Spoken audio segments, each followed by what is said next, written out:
বিসমিল্লাহির রহমানির রহিম।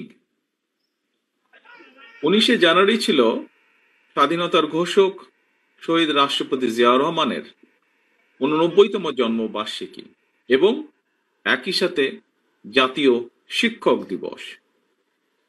শিক্ষক দিবস উপলক্ষে শিক্ষক কর্মচারী ঐক্যজোট আয়োজিত আজকের এই শিক্ষক সমাবেশের সম্মানিত সভাপতি, সম্মানিত শিক্ষক এবং কর্মচারীবৃন্দ, মঞ্চে উপস্থিত বাংলাদেশ জাতীয়তাবাদী দলের সম্মানিত স্থায়ী কমিটির সদস্য জনাব মঈন খান, জনাব আমির খসরু সহ বেগম সেলিমা রহমান সহ উপস্থিত নেতৃবৃন্দ, বাংলাদেশের অন্যতম জনপ্রিয় ব্যক্তিত্ব জনাব মাহমুদুর রহমান মান্না সহ নেতৃবৃন্দ এবং আমার সামনে উপস্থিত আগত সম্মানিত শিক্ষকবৃন্দ, আসসালামু আলাইকুম। এতক্ষণ আপনারা শিক্ষক, শিক্ষার্থী, শিক্ষা ব্যবস্থাপনা, শিক্ষার্থীদের আর্থ সামাজিক নিরাপত্তা, বিভিন্ন বিষয়ে আপনারা আলোচনা করেছেন। শহীদ জিয়া দেশে সার্বজনীন প্রাথমিক শিক্ষা ব্যবস্থা প্রবর্তন করেছিলেন। দেশনেত্রী বেগম খালেদা জিয়া দেশে প্রাথমিক শিক্ষা বাধ্যতামূলক করেছিলেন। আপনাদের সকলের বক্তব্যে এই বিষয়গুলোর সাথে আরো অনেকগুলো বিষয় উঠে এসেছে।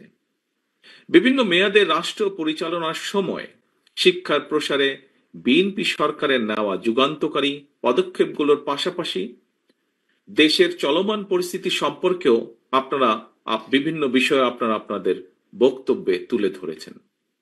আপনাদের বক্তব্যে আলোচিত বিষয়গুলো আমি আর পুনরায় আলাপ করতে চাইছি না, যেহেতু আমাদের হাতে সময় কম। সম্মানিত শিক্ষক এবং কর্মচারী ভাই ও বোনেরা, বর্তমান প্রতিযোগিতামূলক বিশ্বে একটি প্রভাবশালী জাতি রাষ্ট্র হিসাবে যদি আমাদের টিকে থাকতে হয়, তাহলে অবশ্যই এই মুহূর্তে আমাদের সামনে বড় চ্যালেঞ্জ জ্ঞান ভিত্তিক রাষ্ট্র এবং সমাজ প্রতিষ্ঠা করা। এবং এই চ্যালেঞ্জ মোকাবেলায় আমাদেরকে যুক্তি, তর্কে, মেধা, মননে, জ্ঞানে, বিজ্ঞানে অবশ্যই সমৃদ্ধ হতে হবে আমাদেরকে। একটু আগে আমির খসরু সাহেব ওনার বক্তব্যে একই কথাই বলেছেন। প্রিয় উপস্থিতিবৃন্দ, আমি বিশ্বাস করি রাষ্ট্র এবং রাজনীতির সংস্কার কিংবা নাগরিক উন্নয়নে আমরা যত উদ্যোগই গ্রহণ করি না কেন, চূড়ান্ত সফলতা পেতে হলে শিক্ষা ব্যবস্থার আধুনিকায়ন এবং, দয়া করে খেয়াল করবেন আমার কথাটি, এবং শিক্ষকদের আর্থ সামাজিক নিরাপত্তা ও সম্মান নিশ্চিত করার বিকল্প নেই। আমি দৃঢ়ভাবে বিশ্বাস করি যে এই কথাটি আমি বলেছি আপনাদের অনেকগুলো বিষয়ের দাবি যেগুলো আপনারা তুলে ধরেছেন, এই কথার মধ্যে নিশ্চয়ই সেগুলো আপনারা বুঝতে পারছেন। জীবনের শুরুতেই প্রিয় শিক্ষকবৃন্দ, সামনে উপস্থিতিবৃন্দ, সম্মানিত উপস্থিতিবৃন্দ, জীবনের শুরুতেই পরিবারের পর শিক্ষার্থীদের সামনে শিক্ষক শিক্ষিকারাই কিন্তু আদর্শের রোল মডেল। কিন্তু শিক্ষকরাই যদি রাষ্ট্র এবং সমাজে সম্মান, সংসার নিয়ে টানাপোড়েনে থাকেন, তাহলে একজন শিক্ষকের পক্ষে শিক্ষার্থীদের সামনে নিজেকে রোল মডেল হিসাবে কি উপস্থাপন করা সম্ভব? অবশ্যই নয়। শিক্ষক শিক্ষিকারা যাতে শিক্ষার্থীদের সামনে আত্মবিশ্বাসের সঙ্গে নিজেকে একজন রোল মডেল হিসাবে উপস্থাপন করতে পারেন, সে ধরনের শিক্ষা ব্যবস্থা এবং শিক্ষার পরিবেশ তৈরি করতে রাষ্ট্র এবং সরকারকে অবশ্যই প্রয়োজনীয় উদ্যোগ গ্রহণ করতে হবে বা গ্রহণ করা প্রয়োজন। শিক্ষকতা পেশা, যে কথাটি আমি এখন বলবো, এই কথাটি এর ভিতরেই কয়েকজন বক্তা এখানে উল্লেখ করেছেন। খুব সম্ভব সেলিম সাহেব ওনার বক্তব্যে উল্লেখ করেছেন। শিক্ষকতা পেশা কখনোই কিন্তু উপায়হীন বিকল্প কিংবা একটি সাধারণ চাকুরি নয়। শিক্ষা দীক্ষায় মেধাবী মানুষটি যাতে শিক্ষকতা পেশাকেই আনন্দের সঙ্গে প্রথম অগ্রাধিকার হিসেবে বেছে নিতে আগ্রহী হয়ে ওঠেন, তেমন পরিবেশ নিশ্চিত করা রাষ্ট্র এবং সরকারের দায়িত্ব বলে আমি দৃঢ়ভাবে বিশ্বাস করি। সুতরাং অর্থনৈতিক সচ্ছলতা, স্বাচ্ছন্দ্যময় এবং সম্মানজনক জীবনের নিশ্চয়তা প্রদানের মাধ্যমে বিশেষ করে প্রাথমিক এবং মাধ্যমিক পর্যায়ে স্কুল শিক্ষকের চাকরিকে আরো প্রতিযোগিতামূলক এবং আকর্ষণীয় করে গড়ে তোলা প্রয়োজন। শিক্ষকদের কাছে একজন আদর্শ শিক্ষক কেন গুরুত্বপূর্ণ? এই প্রসঙ্গে বিশিষ্ট মনোবিজ্ঞানী ডক্টর গর্ডন একটি পর্যবেক্ষণের কথা বলেছেন। আমি সেই পর্যবেক্ষণটি আপনাদের সাথে সামনে খুব সংক্ষেপে তুলে ধরতে চাইছি। ডক্টর গর্ডন বলেছেন, শিশুরা যখন তাদের শিক্ষককে পছন্দ করে তখনই তারা সবচেয়ে ভালো শেখে এবং শিশুরা মনে করে তাদের শিক্ষকও তাদের পছন্দ করেন। সম্মানিত শিক্ষকবৃন্দ, স্বাধীনতা দিবস কিংবা বিজয় দিবস সহ প্রতি বছর বিভিন্ন জাতীয় গুরুত্বপূর্ণ দিবসে রাষ্ট্রীয় উদ্যোগে সমাজের বিভিন্ন শ্রেণী পেশার মানুষকে রাষ্ট্রপতি এবং প্রধানমন্ত্রী রাষ্ট্রীয় ভবনে আমন্ত্রণ জানিয়ে থাকেন, শুভেচ্ছা বিনিময় করেন। আমি এখানে আমার দলের সিনিয়র অনেক নেতৃবৃন্দ আজকে মঞ্চে উপস্থিত আছেন। সকলে আমি বিশ্বাস করি আমার সাথে একমত পোষণ করবেন, ভবিষ্যতে ইনশাল্লাহ বাংলাদেশের মানুষের সমর্থনে বিএনপি সরকার গঠন করলে এই ধরনের দিবসগুলোর যে আমন্ত্রিতদের তালিকা, সেই তালিকায় অবশ্যই প্রাথমিক এবং মাধ্যমিক স্কুলের কমপক্ষে হলেও একজন করে শিক্ষককে আমন্ত্রণ জানানো অবশ্যই আবশ্যক বলে আমি মনে করি। কারণ এর একটি কারণ আছে, কারণটি আপনাদের সামনে তুলে ধরতে চাই আমি। কেন আমি এটি মনে করি? কারণ রাষ্ট্র এবং সমাজের বিভিন্ন ক্ষেত্রে শিক্ষার্থীরা তাদের রোল মডেল শিক্ষকদের সম্মানজনক অবস্থা এবং বিচরণ দেখতে পেলে সেটি অবশ্যই কোমলমতি শিক্ষকদের মনোজগতে একটি ইতিবাচক প্রভাব ফেলবে বলে আমার দৃঢ় বিশ্বাস, এবং সে কারণেই আমি এই প্রস্তাবটি আপনাদের সকলের সামনে উপস্থাপন করছি। শিক্ষক এবং শিক্ষার্থীদের মধ্যে একটি পারস্পরিক আস্থা এবং সম্মানের সম্পর্ক তৈরি করার যে পরিবেশ সৃষ্টির ক্ষেত্র, রাষ্ট্র সেখানে উদাসীন অবশ্যই থাকতে পারে না। প্রিয় উপস্থিতিবৃন্দ, জনগণের সমর্থনে বিএনপি আবারও রাষ্ট্র পরিচালনার সুযোগ পেলে অগ্রাধিকার ভিত্তিতে আমরা শিক্ষা কমিশন গঠন করব। নৈতিকতা এবং সামাজিক ধর্মীয় মূল্যবোধের আলোকে জীবন নির্ভর কর্মসূচি শিক্ষা ব্যবস্থা প্রবর্তন এবং শিক্ষা ব্যবস্থার আধুনিকায়নে সম্ভাব্য সকল পদক্ষেপ গ্রহণ ও প্রয়োজনে ওয়ারেন্ট অফ প্রেসিডেন্স বা রাষ্ট্রীয় পদমর্যাদাক্রমে পুনর্মূল্যায়ন করে রাষ্ট্র এবং সমাজে শিক্ষা এবং শিক্ষকের মর্যাদা সমুন্নত রাখার বিষয়টি নিশ্চিত করার আমাদের অবশ্যই চেষ্টা থাকবে।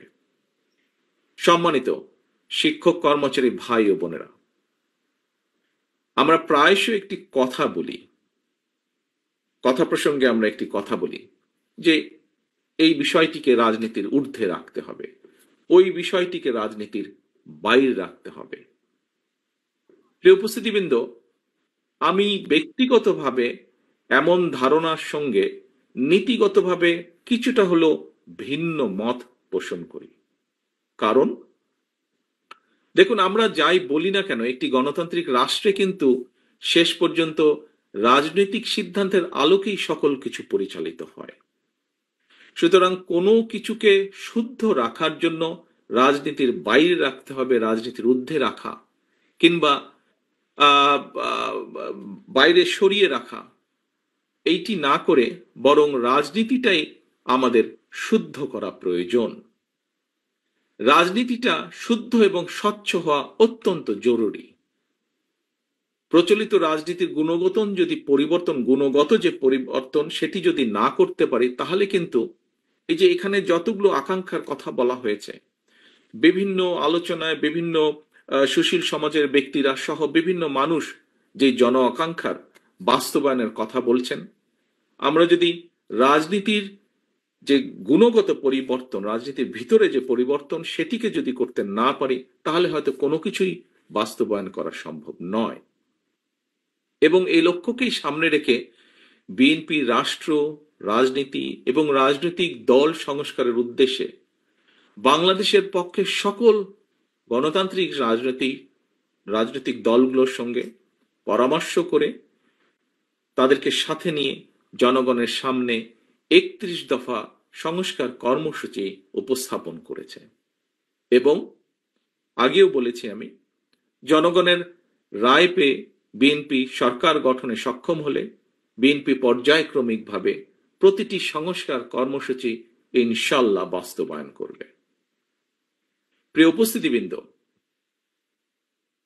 প্রিয় শিক্ষকবৃন্দ, মঞ্চে উপস্থিত সম্মানিত নেতৃবৃন্দ, মুক্তিযুদ্ধের মাধ্যমে অর্জিত দেশের মহান মুক্তিযুদ্ধের যে আকাঙ্ক্ষার প্রতিফলন হয়নি, যে সংবিধান, মুক্তিযুদ্ধের মাধ্যমে যে সংবিধান ছিল, সেটিতে কিন্তু মহান মুক্তিযুদ্ধের আকাঙ্ক্ষার প্রতিফলন হয়নি। আমরা দেখেছি পলাতক যে স্বৈরাচার, তারা তাদের ইচ্ছে মতন সেটিকে কাটা ছেঁড়া করে রাষ্ট্রীয় সংবিধানকে প্রায় দলীয় সংবিধানের রূপ দিয়েছিল। ঠিক একইভাবে নির্বাচন কমিশন কিংবা দুদকের মতন সাংবিধানিক প্রতিষ্ঠানগুলোকেও তারা একদম অকার্যকর করে দিয়েছিল। দুদক সম্পর্কিত দন্তহীন বাক তারা নিজেরাই নিজেদেরকে বলেছে। এমন বাস্তবতায় কিন্তু বর্তমান অন্তর্বর্তীকালীন সরকার নির্বাচন কমিশন, দুদক এবং সংবিধান সংস্কার সহ বেশ কিছু গুরুত্বপূর্ণ বিষয় সংস্কার কার্যক্রম হাতে নিয়েছে বর্তমান এই অন্তর্বর্তীকালীন সরকার। বিএনপির ৩১ দফা সংস্কার কর্মসূচি এবং অন্তর্বর্তীকালীন সরকারের সংস্কার কার্যক্রমের সঙ্গে দু একটি মৌলিক বিষয় ছাড়া, প্রক্রিয়াগত বিষয় ছাড়া তেমন কোনো ভিন্ন মত বা বিরোধ নেই। আমি আগেও বলেছি, বিএনপির সংস্কার এবং নির্বাচন, বিএনপি দুটোরই পক্ষে। বিএনপি সংস্কার এবং নির্বাচন দুটোরই পক্ষে, দুটোই অত্যন্ত জরুরি। সংস্কার নাকি নির্বাচন, কেউ কেউ এমন উদ্দেশ্য প্রণোদিত প্রশ্ন নিয়ে কূটতর্ক করার অপচেষ্টা করেছে। আমরা যদি দেশের বিরাজমান পরিস্থিতি দেখি, তাহলে কিন্তু সেটি ভিন্ন। দেশের কোটি কোটি পরিবারের কাছে এই মুহূর্তে নির্বাচন এবং সংস্কারের চেয়েও গুরুত্বপূর্ণ হচ্ছে সংসার পরিচালনা করা। একদিকে দ্রব্যমূল্যের ঊর্ধ্বগতি, অপরদিকে জনগণের উপরে চাপিয়ে দেয়া ভ্যাটের বোঝা। ফলে দেশের কৃষক, শ্রমিক, দিনমজুর, স্বল্প আয়ের, এমনকি নিম্ন মধ্যবিত্ত পরিবারগুলোর কাছেও সংসার টেকানোই অনেক ক্ষেত্রে দায় হয়ে পড়েছে। অনেক পরিবারে চলছে নীরব হাহাকার। কিভাবে জনগণের নিত্যদিনের দুঃখ দুর্দশা লাঘব করা যায়, কিভাবে বাজার সিন্ডিকেট ভেঙে দ্রব্যমূল্য জনগণের হাতের নাগালে রাখা যায়, কিভাবে জনগণকে ফ্যাসিস্টের আমলের মিথ্যে মামলা থেকে রেহাই দেওয়া যায়, কিভাবে আইন শৃঙ্খলা বাহিনীকে আরো সক্রিয় করা সম্ভব, জনগণের জানমালের নিরাপত্তা নিশ্চিত করা যায়। প্রিয় উপস্থিতিবৃন্দ, অন্তর্বর্তীকালীন সরকারের সামনে অগ্রাধিকারের তালিকায় এই বিষয়গুলো থাকা অত্যন্ত জরুরি। জনগণ বিশ্বাস করে অন্তর্বর্তীকালীন সরকারের মতন সর্বজন সমর্থিত একটি নির্দলীয় অরাজনৈতিক সরকারের পক্ষেই বাজার সিন্ডিকেটের কবল থেকে জনগণকে মুক্তি দেওয়া সহজ।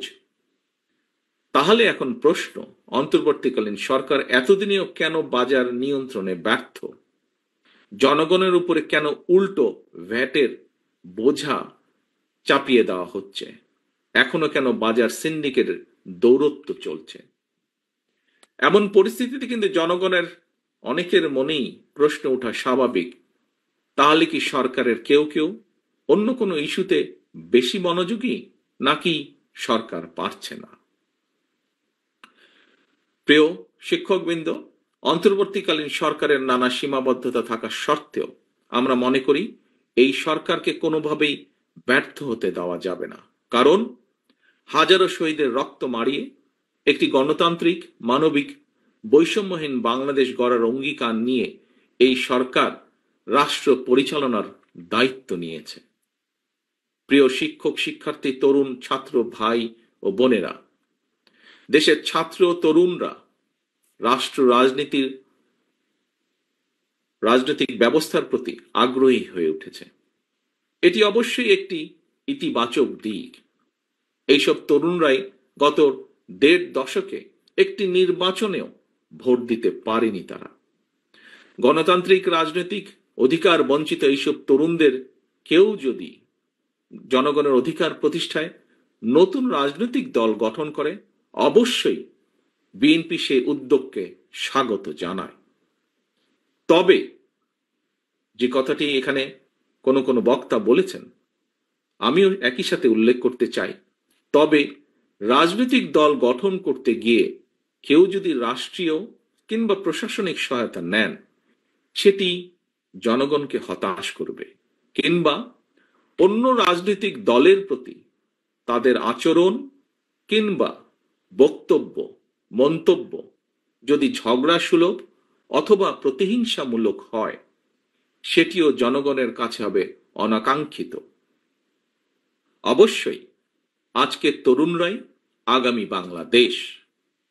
অতীত থেকে বেরিয়ে এসে তারুণ্য নতুন পথ রচনা করবে, তবে কোনো প্রশ্নবিদ্ধ পথে নয়।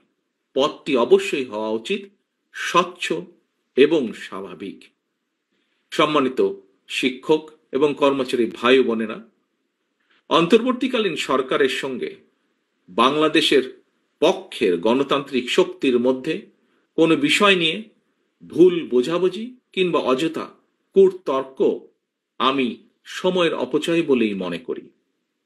তবে একই সাথে সরকারের দৃষ্টি আকর্ষণ করে বলতে চাই, জনগণ যদি বৃহত্তর স্বার্থে বিভিন্ন ক্ষেত্রে সরকারের ব্যর্থতা ধৈর্য ধরে মানতে পারে, মেনে নিতে পারে, তাহলে যারা সরকারে রয়েছেন তাদের ধৈর্য এবং সহনশীলতা আরো অনেক বেশি থাকা জরুরি বলে আমরা মনে করি। বিএনপি মনে করে জনগণকে নিয়ে রাজনীতি নয়, বরং জনগণের জন্যই রাজনীতি।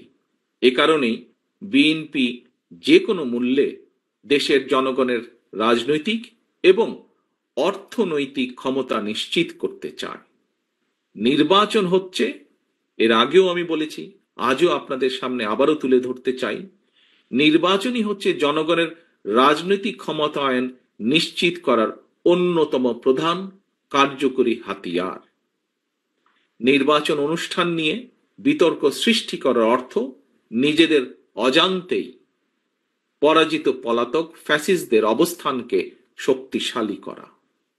বিএনপির সর্বস্তরের নেতাকর্মীদের প্রতি বরাবরের মতনই আমার আহ্বান থাকবে, আপনাদের কোনো কার্যক্রম নিয়ে কেউ যাতে বিভ্রান্তি ছড়ানো কিংবা বিতর্কে লিপ্ত হওয়ার সুযোগ না পায়, সে বিষয়ে অবশ্যই আপনাদেরকে সজাগ থাকতে হবে। জনগণই বিএনপির সকল রাজনৈতিক ক্ষমতার উৎস। জনগণ সঙ্গে থাকলে কোনো ষড়যন্ত্রই আমাদেরকে পরাভূত করতে পারবে না, ইনশাআল্লাহ। সম্মানিত উপস্থিতিবৃন্দ, সম্মানিত শিক্ষকবৃন্দ, সম্মানিত আমন্ত্রিত অতিথিবৃন্দ, পরিশেষে আমি শিক্ষক, বুদ্ধিজীবী, সাংবাদিক সহ সকল শ্রেণী পেশার মানুষের প্রতি আহ্বান জানিয়ে বলতে চাই, পুঁথিগত বিধির উপরে গণতন্ত্রের বিকাশ নির্ভর করে না। গণতন্ত্র বিকশিত এবং শক্তিশালী হয় প্রতিদিনের কার্যক্রমে, আচরণে এবং চর্চায়। আমাদের মধ্যে অবশ্যই ভিন্ন মত, ভিন্ন পথ থাকবে, এটি গণতন্ত্রের সৌন্দর্য। তবে আমাদের উদ্দেশ্য এক এবং অভিন্ন। আমাদের সবার উদ্দেশ্য একটি উদার, গণতান্ত্রিক, বৈষম্যহীন, মানবিক বাংলাদেশ প্রতিষ্ঠা। ছাত্র জনতার গণ অভ্যুত্থানে মাফিয়া প্রধান দেশ ছেড়ে পালানোর পর মাফিয়া মুক্ত বাংলাদেশের সামনে গণতান্ত্রিক, বৈষম্যহীন, মানবিক বাংলাদেশ প্রতিষ্ঠার এক অপার সুযোগ সৃষ্টি হয়েছে। পলাতক স্বৈরাচার এবং তাদের দোসরদের ষড়যন্ত্র কিংবা বাংলাদেশের পক্ষের গণতান্ত্রিক শক্তির মধ্যে অযাচিত ভুল বোঝাবুঝির কারণে যাতে একটি গণতান্ত্রিক বৈষম্যহীন মানবিক বাংলাদেশ প্রতিষ্ঠার সুযোগ এবং সম্ভাবনা হুমকির বা সম্মুখীন না হয়, এ ব্যাপারে আমাদের সবাইকে অত্যন্ত সতর্ক থাকতে হবে। পরিশেষে আমি শিক্ষক, শিক্ষার কল্যাণ কামনা এবং আপনারা আপনাদের প্রাপ্য অধিকার বাস্তবায়নে যাতে সফলতা পান, সেই কামনা করে আমার বক্তব্য শেষ করছি। আল্লাহ হাফেজ। বাংলাদেশ জিন্দাবাদ। বাংলাদেশ জাতীয়তাবাদী দল জিন্দাবাদ।